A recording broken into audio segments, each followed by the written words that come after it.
There is one thing that unites this wonderful country called India.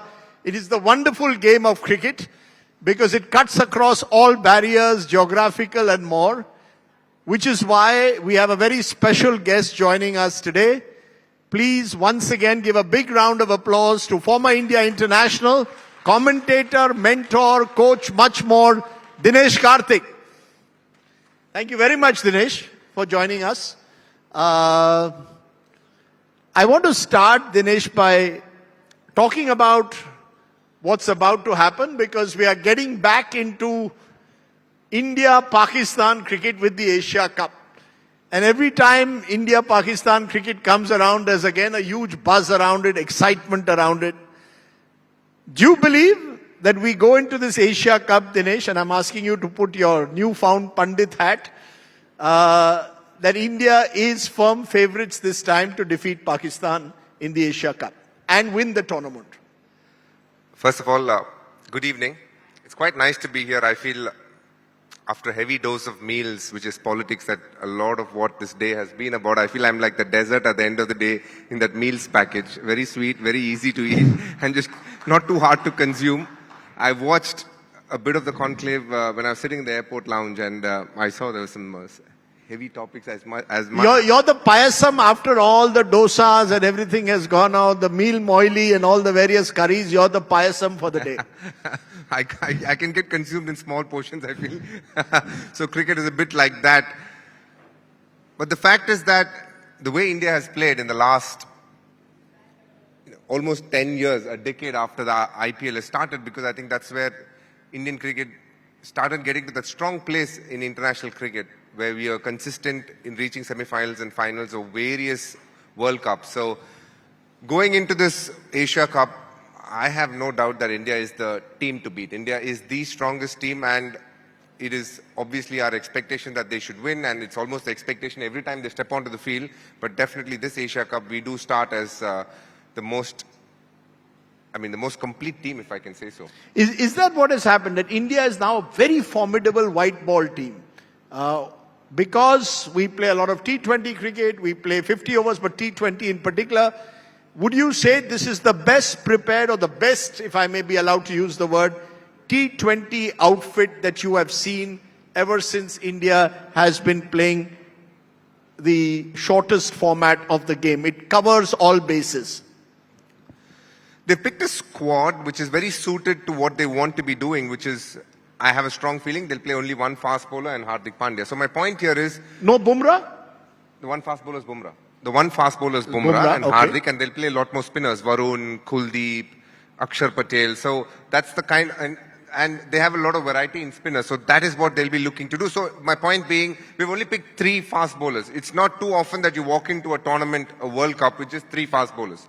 So if you see all round, it's the strong squad that suits their sensibilities and their mindset. But is it the strongest team India have had?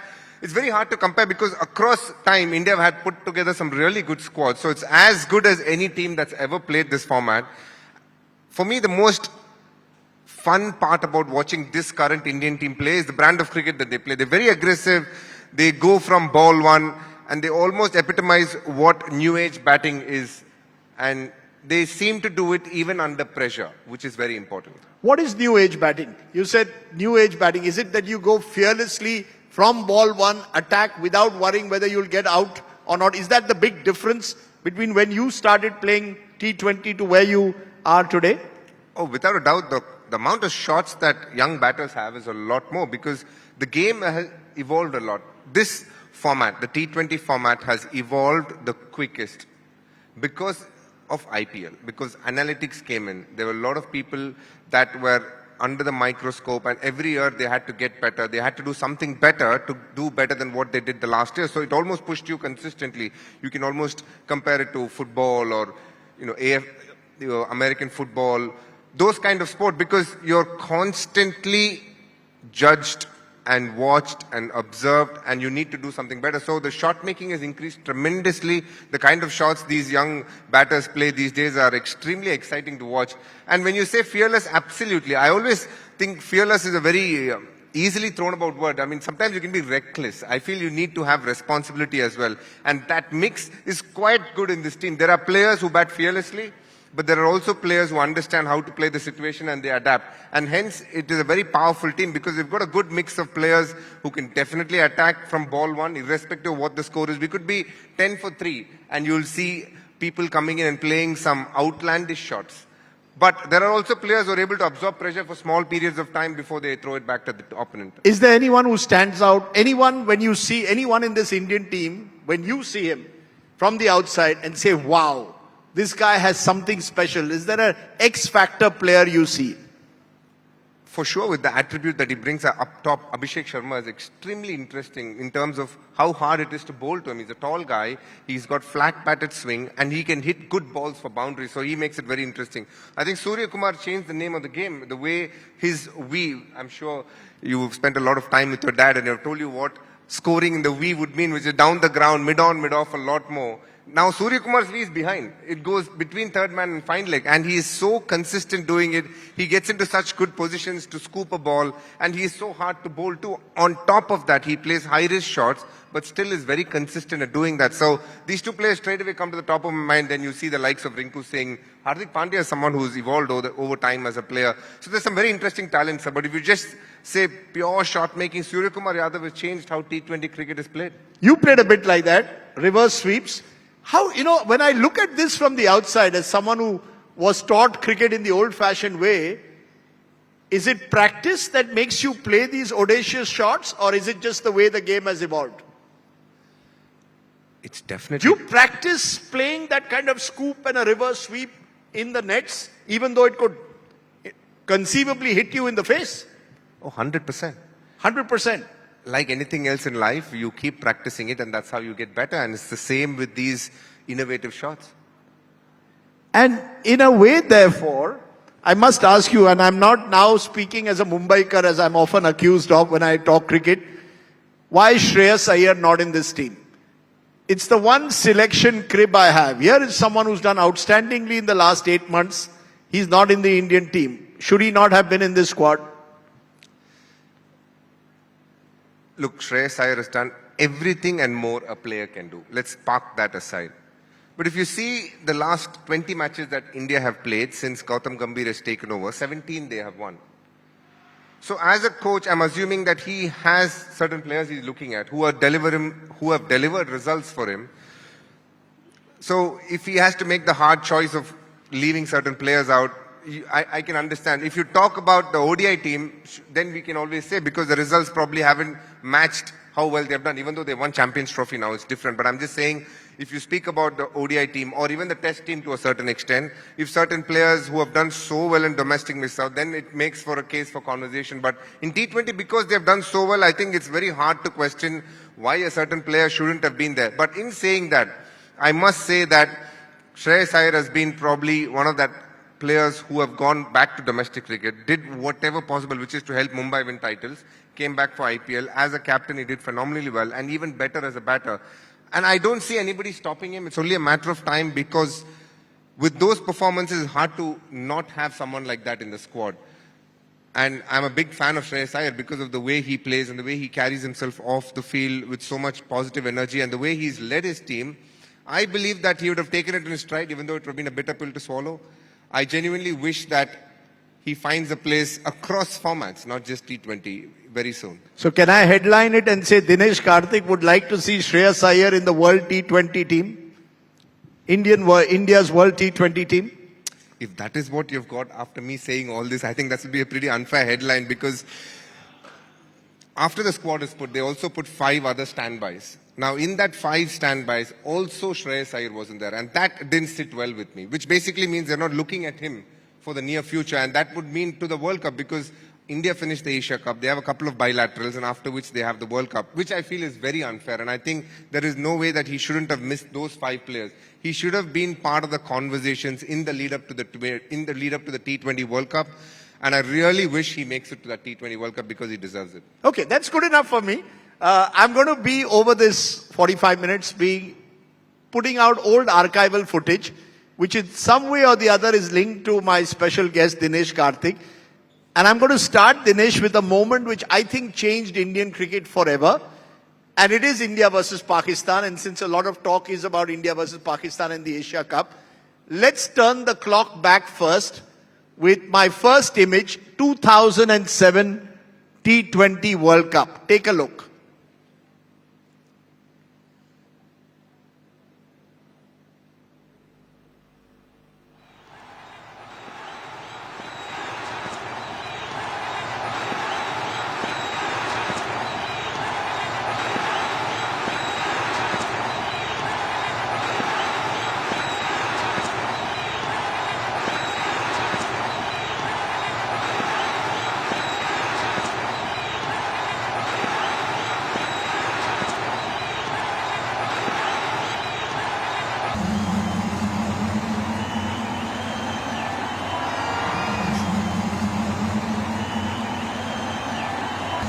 Jeff Lawson can't believe it. But what a match for a 2020 final. India, the world champions. Okay, that's the first picture we have. That is 2007 India lifting the 2007 World Cup. You were part of that squad. You're somewhere there running onto the ground at that moment. Was that the moment where Indian cricket changed forever? Because the next year the IPL took place and suddenly this country had a new form of entertainment, T20 cricket, new stars emerged. How do you look back at that moment? I think it was one of the biggest moments in Indian cricket. That World Cup, you got to understand, in the prelude to that World Cup, this happened in September, October.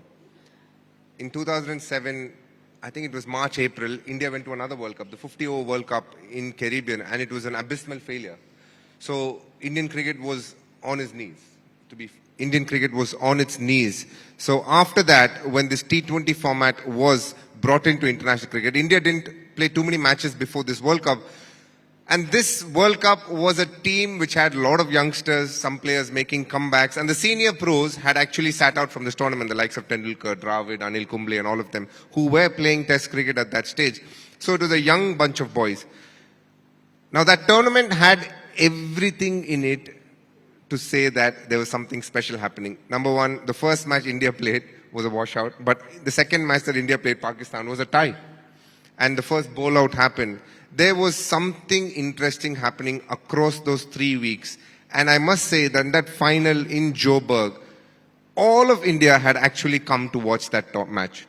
There were at least about 40,000 people or 30,000, whatever the capacity was. But the number of people that were there in the hotel and so many dignitaries across various forums and platforms, and all of them were clued in because there was this young bunch of boys led by a maverick personality called MS Dhoni, and things just looked so different because Virat Singh was in his peak form, Virendra Sehwag was making his comeback, Gautam Gambhir actually made his comeback, and the personalities who were doing well in that tournament actually were personalities that helped glue Indian cricket at that stage, because we were kind of not sure where Indian cricket was after that 50-over failure. But this T20 World Cup almost brought India back on the map. You got to understand, so Australia was a very strong team at that stage. Beating them in the semi-final was a very important, pivotal moment for India to get past that stage in Durban. And we went on to do that. And that World Cup also started things. Lalit Modi was there, and he, I think, started this advent of trying to understand how to bring about IPL. It was done. And then I think Indian cricket didn't look back after that. But what did it take to beat Pakistan? You know, I've often wondered, is beating Pakistan also about pressure? Because this was not a bad Pakistan team, unlike the team today, which is a relatively weakened side. Is beating Pakistan at the end of the day about handling pressure? It used to be the case. Because skill-wise, probably we're slightly ahead, but Pakistan always used to compete and be there and thereabouts. And I remember even in the 2022 World Cup, the final, it's not the final, India was Pakistan in Melbourne. That was quite a match as well, where they went ahead, but India being India came back and then went on to win the game. But the fact is that India is a much more skilled unit right now. I think we are very, very, we are a very strong place in the world of cricket right now because of the number of players that we have. Like, we could have 2 international teams right now and they'll still compete against most cricketing nations. So I must say that India at this point of time is a far superior side in terms of skill, in terms of handling pressure. Now in life, I think you learn a lot as you keep handling those big moments, and I think the Indian cricketers, having played the IPL, learn how to deal with those big moments a lot more and lot more consistently as well. And for them to reach the Indian team is probably so hard that they value being there, and that is a big challenge right now. There's also the other side where there are a lot of players who are happy just playing the IPL. We'll get to that probably at a different time. But the fact is that if you want to be part of the current Indian T20 setup, you have to be very good. You mentioned, of course, that you've been watching all the politics that's been going on at the India Today South Conclave, all the discussions. Let me throw a bit of a political googly at you. There will be people in this audience, I know friends of mine who are saying they won't watch India versus Pakistan because they are still angry with what happened in Pahalgam and believe that the cricketers should not be playing Pakistan. Do you feel that players get affected by voices like that? Does the surround sound make an impact? Would you support those who say, we don't want to watch India playing Pakistan because of what happened in Pahalgam?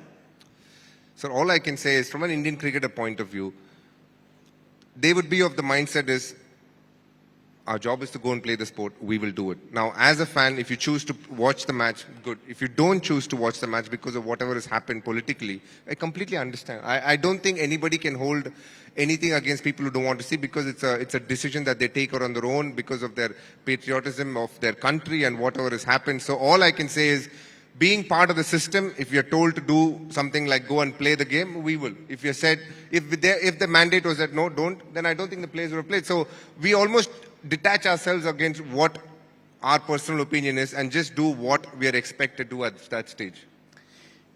We saw that video of 2007. The captain of the team, as you just mentioned, was the iconic Mahendra Singh Dhoni, who is a hero even in these parts now.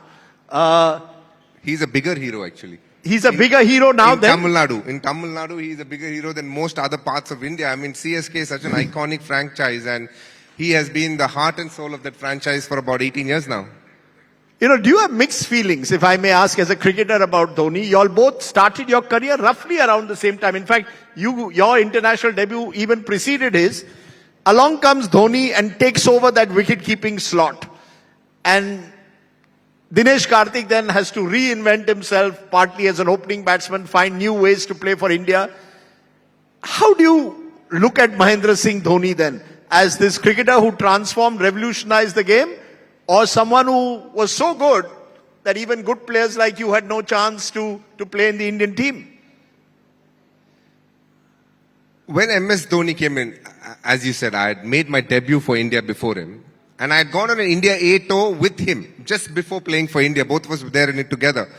And observing him, I thought, who's this young guy? So he had long hair and he wore a very gold big watch. And he used to do a lot of bowling to me. And I used to think, why is MS Dhoni bowling to me when he's not even practicing keeping? And he was very different from the normal cricketer that I have played against. Very soft-spoken, isn't extroverted by any chance, a big introvert. So even in that team, we had a lot of players, you know, Sairaj Bhattuli was our captain, Ramesh Paul, a lot of players were there. He hardly communicated with anybody. His roommate was Akash Chopra, spent a lot of time in the room, in the ground. He'll come, he'll do what is asked of him, which is a warm-up, he'll bat for a bit if required, but he enjoyed bowling. And that was his personality. So I looked at him and said, okay, here is another cricketer, we'll see what he does. And I left to play for India, and then he got his opportunity. So he went to Kenya and played an India A tournament, and he was the man of the series. But there is a difference. There are certain people who will play and win man of the series, which is fine, which is the way you play. But there are some people who will make you sit up and be like, wow, there is something special about this guy. And I haven't seen that side of Dhoni. So when he played for India, I hadn't seen him play much.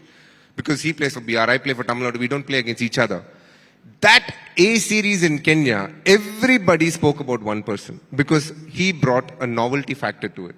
The power which he hit a ball, people had said they had not seen many in the past. They were comparing, you know, people with great flow like Gary Sobers used to hit those big sixes. But this MS Dhoni has such a different technique, but he is hitting a ball as strong as anyone people had ever seen. So that was the word doing the rounds. And India at that stage were keeping with Rahul Dravid.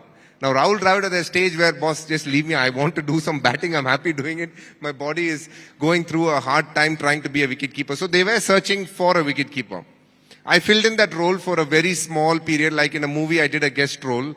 But the main role was slotted for MS Dhoni. He came in and he took India at first completely swept them away off their feet, and soon enough, international cricket as well, because they hadn't seen a personality like that. Long flowing hair, always had a smile, had witty things to say, wasn't in your face, very respectful human being. But most importantly, I think he brought a sense of calm in chasing.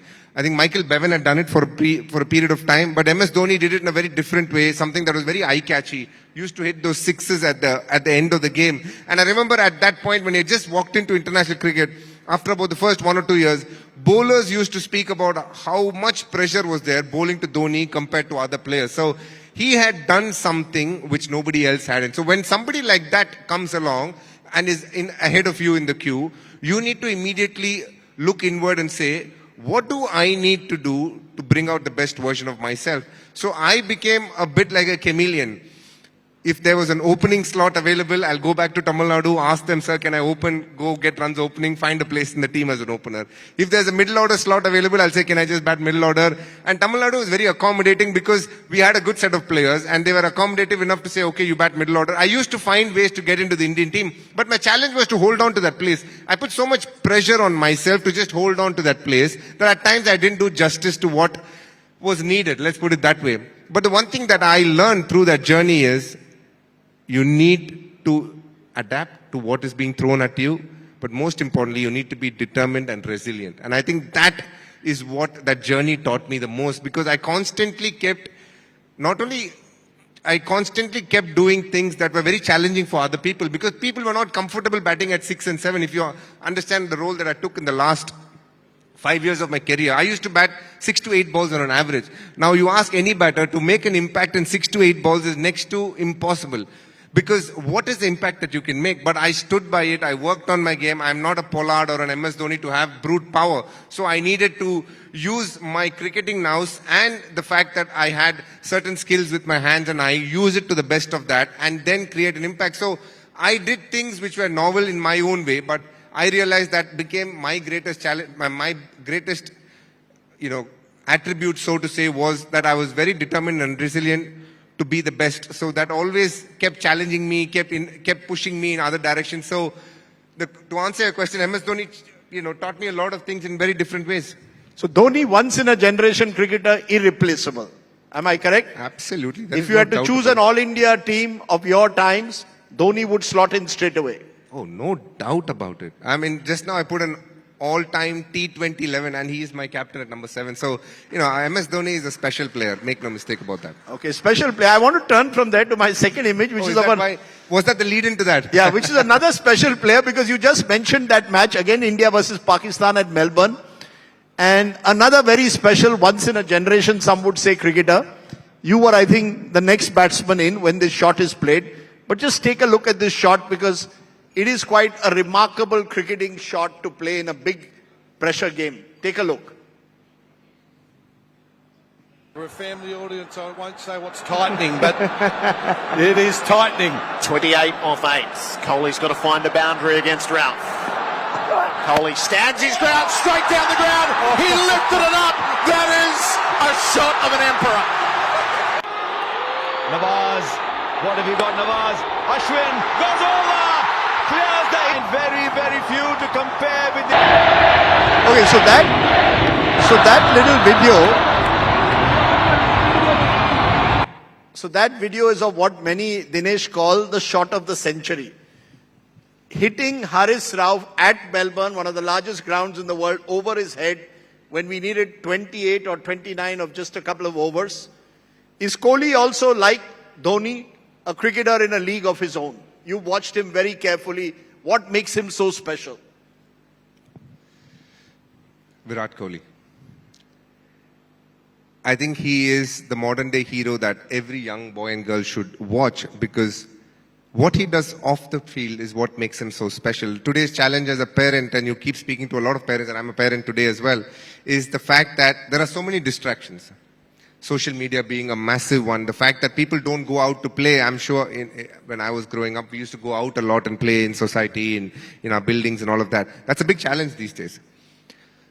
Virat Kohli is one such player who is able to manage all the distractions in life quite nicely. even today, he's just playing the one format, but I know that he is training, he is keeping his body fit, and he's giving himself the best chance of success from wherever he is. Now, very different personalities for a start. So let's not speak so much about MS Dhoni because we are speaking about Virat Kohli, the cricketer.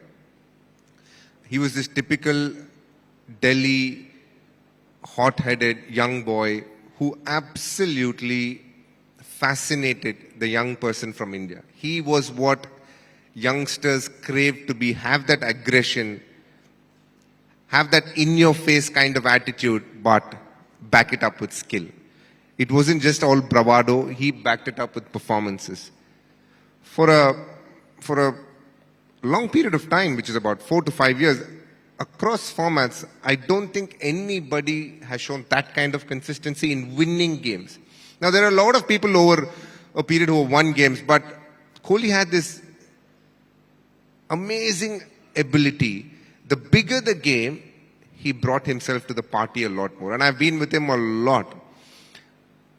So there was this game against SRH, RCB versus SRH in 2015.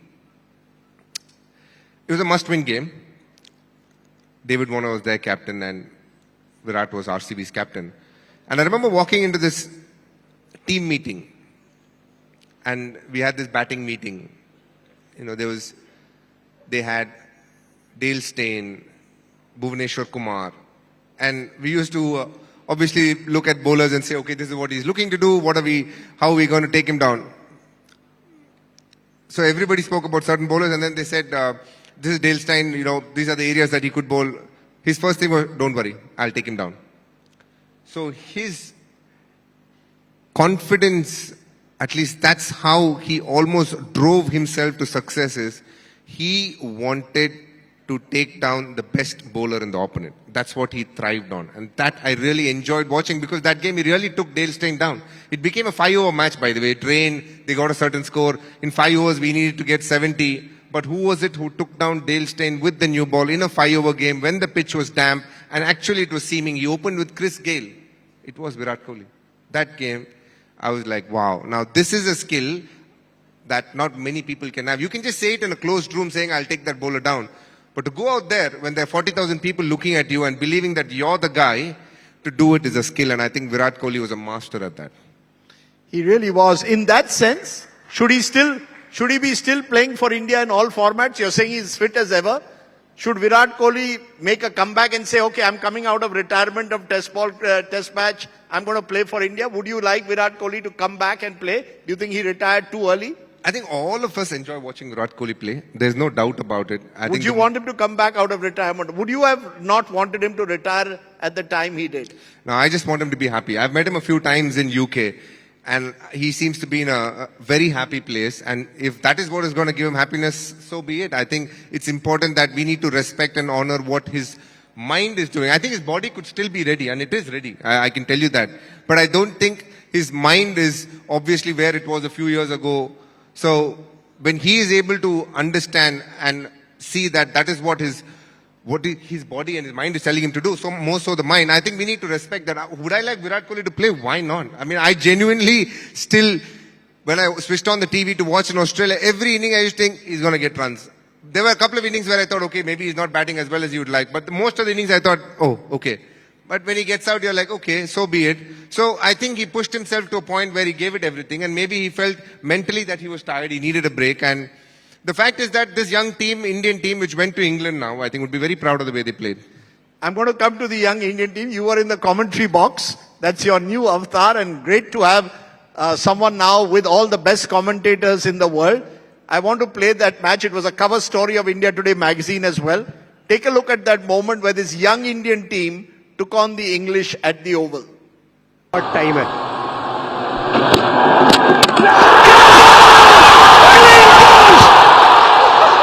Shreyas Iyer beauty, क्या performance दे डाली, आजादी के हवन कुंड में अग्नि चेतन कर डाली, भारत की उड़ान देखो, जाए हमारी उड़ान ऐसी है, ये चमन सारा खिल जाए हमारी महक ऐसी है, वंदे मातरम, जय हिंद, सीरीज 2-2 से बराबर, और इससे बेहतर रिजल्ट क्या हो सकता है? So we are seeing this new age Indian team, Mohammad Siraj, who again seems to have the heart of a lion. from Hyderabad, and Shubman Gill, who many believe is the new Virat Kohli. I don't know whether he'd like to be called that, but he is the next generation potential Indian great. Would you agree that this Indian team, a Shubman Gill, is the next Indian batting great? A Siraj is showing the spirit of this new India? I have a pet peeve against calling the next great. I feel it's a very easily thrown about term, and I make a conscious effort in my broadcasting career also to keep that term to a select few. I think great, legend, GOAT as they call it, I keep it for a select few. I think just throwing it about to everyone is unfair. Can Shubman Gill go on to become that? For sure. I think is he going to, because 740 odd runs in your first series as captain, you're just 23, is quite remarkable. Do you believe he is potentially the next Indian great batsman who could possibly even outstrip what the previous generation has done? Shubman Gill is the next big thing without a doubt in terms of whatever you've just said. There is no denying that.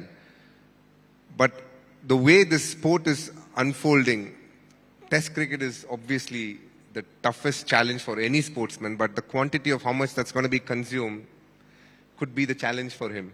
He might love Test cricket, but where is Test cricket today compared to where it will be in 10 years' time is going to be a huge question mark. I don't think it's about Shubman Gill. I think it's about the cricketing ecosystem. People enjoy shorter formats. Their attention span is a lot lesser, so they have time to spend when it comes to shorter bursts. Where Test cricket will be is the biggest challenge. Shubman Gill has everything to become a great. I mean, there is no doubt. And what this Indian team showed, at least in England, as you see, was a very interesting series. And they rated the best ever series after the 2005 Ashes, which says a lot about how good the series was, how well it was watched, and the fact that a young Indian team came there, stood up against a strong English team, which uses the term baseball, and said, we'll do it our way. So it was great to watch, good fun, and Shubman Gill did a fantastic job as a leader. What was that moment when Siraj got that wicket? I presume you were in and around the comm box. Yes. Do you get overexcited at times like this, or do you try and stay calm? That's the challenge in broadcasting, sir. See, I'm an Indian. I want India to win. But when you're broadcasting, especially, doing a world feed, the key is to try and be neutral, because the viewer is not just India. There are people from all over the world. So you want to call the play as you see it, as neutrally as possible. Who do I want to win? Without a doubt, India. There is no doubting that. So internally, as much as I'm bubbling and want to say everything that India is doing right, as a broadcaster, the challenge is to make sure you're stating the play which is interesting for others to watch as is. You don't want to be pro-India just because you're an Indian. I think that's something that I'm very keen. I try and keep it as true to the game as possible. That is the challenge. When this Siraj moment happened, I remember I was on the ground because I've been told to go and speak to a few players, and he's the first player I spoke to. And being there in that moment, I was standing behind Sai Sudarshan at that stage, who was at deep mid-wicket. It was lovely to see that young team, because I'm of the belief that Test cricket is the toughest format and needs to be respected and enjoyed the most. But sadly, that's not the case, as you would know.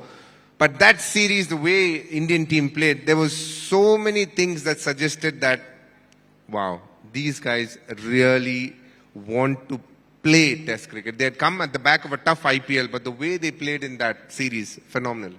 We mentioned MS Dhoni as a once-in-a-generation cricketer. My current favorite cricketer in this team is someone I think is also once-in-a-generation, Rishabh Pant. Oh. Every time Rishabh Pant comes out to bat, I leave whatever else I'm doing, including work, and watch him bat. There was this news show.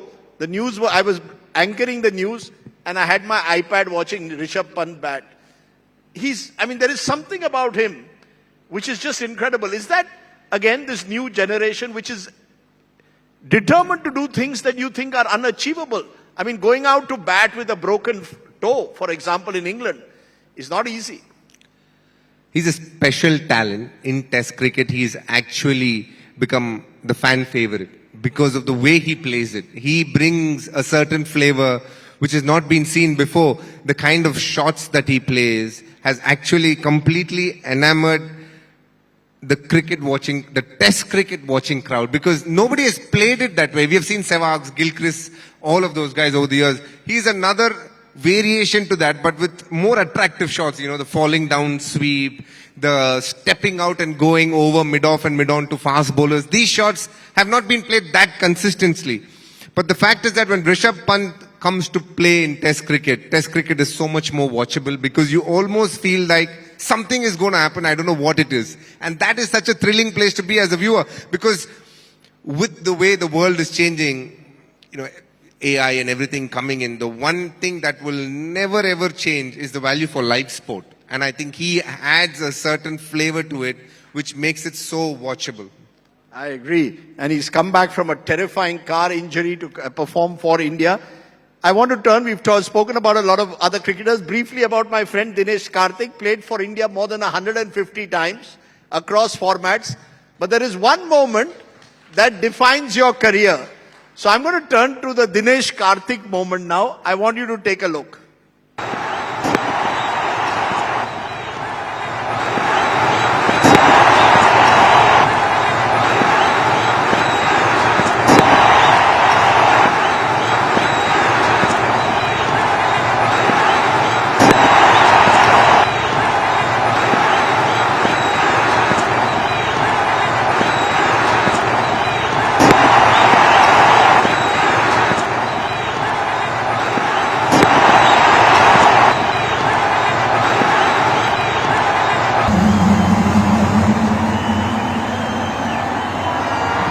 Six of the last ball to defeat Bangladesh and enable India to win the Nidahas Trophy. 19 in an over, I think, of Rubel Hussain.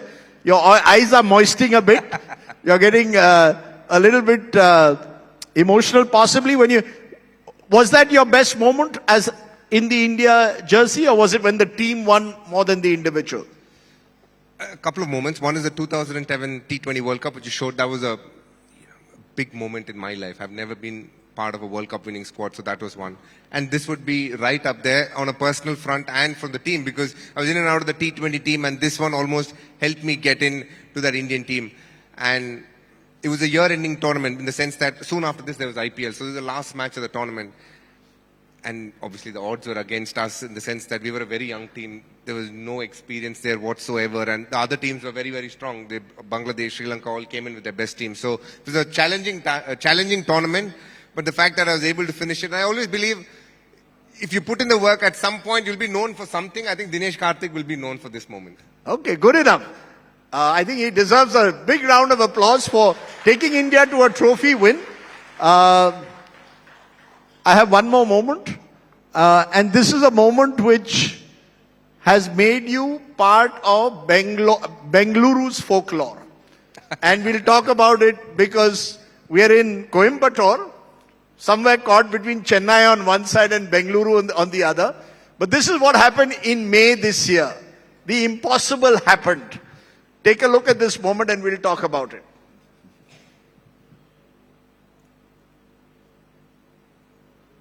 Okay, so this is visuals of Royal Challengers Bengaluru after 18 years of trying, finally becoming the IPL champions. And you were what? Mentor, hanging around, telling the team what to do. How special was this? You're a Chennai boy, but you're now more loved, it seems, in Bengaluru than you are in Chennai. For doing for RCB what you should have been doing for CSK. This is probably, again, one of those big moments in my life, because I've played for RCB for so long, but we never ended up crossing the line. But being RCB's mentor, able to do this with a bunch of boys, which the journey was great, and obviously this result, one of the best moments in my life.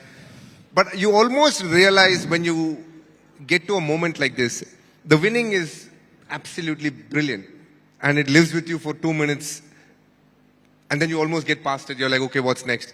But when I look back, that whole process of me saying thank you to playing, getting a call saying, would you be interested in becoming RCB's mentor, taking up the job, but that auction and the way we plan, that is what keeps coming to me so much more. That whole process of picking the team, picking the players, the journey of understanding how do we set up a team, and all of that comes to my mind so much more. And then you add in the likes of Virat Kohli, the way he played, the way some youngsters played, and there were some seminal moments through that journey for us. The way we had 9 player of the matches or something like that, which has not been done before. And there were so many mini challenges. We had not beaten Chennai in Chennai, I don't know in how long, a long time. We used to come here and they used to tell us, please go back. That is the kind of cricket RCB had played. Mumbai, we hadn't won a game in Mumbai for so long. If I'm right, almost 10 years. The last time RCB had won was the last time I was part of that team in 2015, when AB de Villiers and Virat Kohli had done well.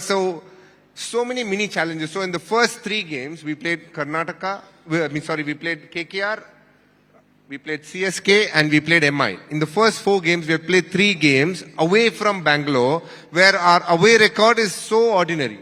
In KKR, in Kolkata, away record is ordinary, and in the other 2 teams, venues as well. So those micro challenges or those mini challenges that we faced, and the way we prepared for it, all of that gives me satisfaction being this side of the fence, which is a coach. Can I ask you, though, that it all didn't end as well as it should have because of the stampede that took place in Bengaluru? As players, when you look back at it, should it have been done differently? The fact that there seemed to be this over-enthusiasm on the part of the fans, on the part of the organizers, on the part of the franchise. You go and hold a parade and eventually it ends in a stampede. Did that affect you all as players when you heard about it? So we were in Bangalore, and you got to understand that we were told to go to an event, we went, and then when we got news, we were sent back. I don't think we even understood what had happened. It was beyond us. You got to understand, we are just sportsmen, we are playing a sport, and something like this happens, you just don't know how to react. And that was my first instinct, people losing lives. Could it change? I really wish it could, because it completely changed the mood. Even now, speaking about it, when you showed me the pictures, I almost wanted to say, sir, it's great to see, but, let's move on. Because the aftertaste that it left, there's been absolute radio silence from us players.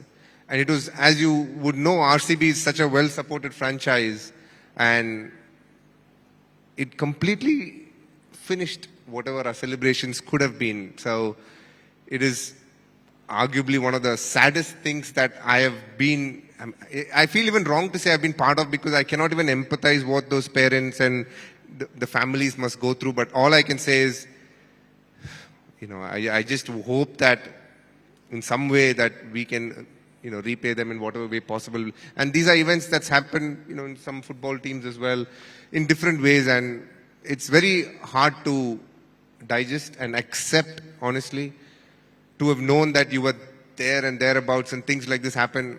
It's very unfair, and all I can say is, But let me just shift the mood from there to what the IPL has done. It comes every year. It's 2 months where we all celebrate. We all have our loyalties to franchises. What has it done to players? Are young Indian players sometimes more interested in getting multi-crore IPL contracts than even playing for India? Is that one of the big shifts, and is that worrying for you? That a youngster comes at 19, gets a 10 crore contract. He doesn't probably then think of an India cap because he's happy with the 10 crores he's getting. Is that a worry going into the future? I think the bigger worry for people who get big contracts is how they handle life themselves, because a lot of them have actually not lived up to what their talent could be, have lost themselves in the journey, and sometimes they don't know how to handle that kind of money. And that is going to be a big challenge for them. I really hope people who get big money are taken care of, psychologically as well. Because, when you're a normal middle class person and suddenly you get this huge amount of money, you sometimes don't know how to deal with it. And I really wish some parents or somebody near and there who are able to help whoever that boy or girl is, for that matter. Even WPL, people are earning, girls are earning good money. So that's the biggest challenge. And yes, I think sometimes when you do throw is the wrong word, when you do get picked up for this kind of big money, the one thing that does happen is you start valuing this format a lot more. But in India, we are we have a lot of emphasis on 4-day cricket, on test cricket, because as you would know, junior cricket, a lot of it is still 4-day, 3-day. So the value for playing that is there. But you do come to a point when you finish that and you're tuning yourself saying, if you're going to ask a young fast bowler, what does he want to play? I won't be surprised if he says, I want to play T20 cricket more. Bowl only 4 overs. It's so much more easier. But if you have to bowl 15 overs a day, come back and bowl 12 overs the next day, it's not that easy. So you can't fault the player.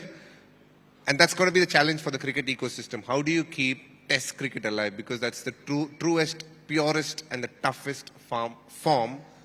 And I really wish that lasts a long time, because that is a great feeder system into T20 as well eventually, because it really sets you up to have a strong player. Okay, we just have about a few minutes left. We're going to do fun things. Few of Dinesh Karthik's favorite things. Or favorite players. Your all-time favorite player. Do you have an all-time favorite that you look up to and say, this is the player I love to watch? Who is the player you love to watch more than anyone else in the cricket you played and the cricket you watched? In the cricket, I watched Vivian Richards. In the cricket that I've played, Sachin Tendulkar. If you had to choose between a Tendulkar and a Kohli, you have only one place in your team for a batsman, who will you choose? Many such questions. Many times this question is asked. I'm not going to say I have a clever answer, but my answer has always been red ball, which is test cricket, Sachin, white ball, Virat Kohli. Okay, you've covered all bases with that. Who's the most difficult bowler that you've ever faced? Lasith Malinga. Yeah, I just didn't know where he was bowling the ball from. If you had one bowler to pick in your team, Lasith Malinga or Jasprit Bumrah, who would that be? Jasprit Bumrah. There is no doubt. I'm not going to play every time against Malinga. There are other guys. But Jasprit Bumrah troubles the world across formats. If you had to come out of retirement and you were given a choice of franchise, CSK or RCB, who would you choose? Great question. Because I've played for RCB, I'd like to play for CSK once. I really miss not playing for CSK.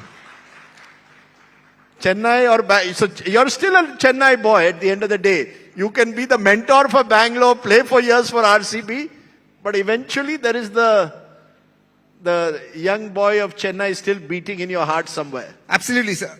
I remember the first auction that took place. It was in 2008. I was in Australia at that time. I was sure that I was going to be picked by CSK. I didn't even have a doubt about it. And the first lot, the second name that came was Mahendra Singh Dhoni. And he went for, I think, one of the highest paid players at that stage. And he went for CSK. And that was when reality hit me that, I won't be playing for CSK. And from then on, I've hoped I could play for CSK. And in all fairness to them, they've tried in various auctions.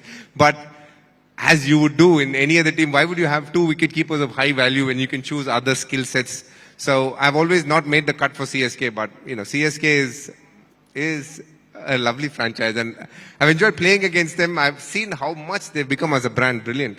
N. Srinivasan, if you're watching this show, Dinesh Karthik is available. He doesn't want a fee, just he wants the CSK jersey once. So if India Cements and N. Srinivasan are watching, Chennai boy wants to come and play one last time for Chennai.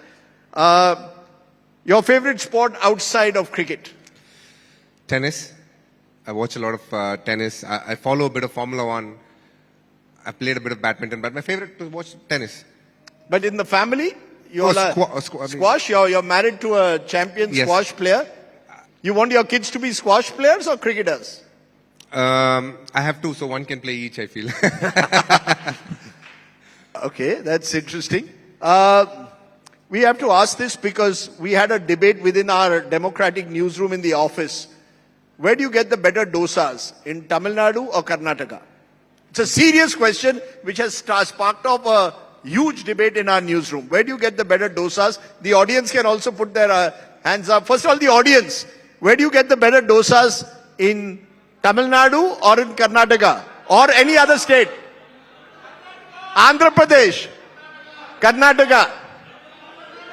Okay, Dinesh, what's your pick? Tamil Nadu. So you got to understand, Tamil Nadu is more crisp. Bangalore is slightly that they make it slightly thicker, And in Tamil Nadu, the sambar is more spicy. I like it spicy. So the dosa sambar combination in Chennai is better. See, this is what happens when you go to Bangalore and spend all your time in a 5-star hotel.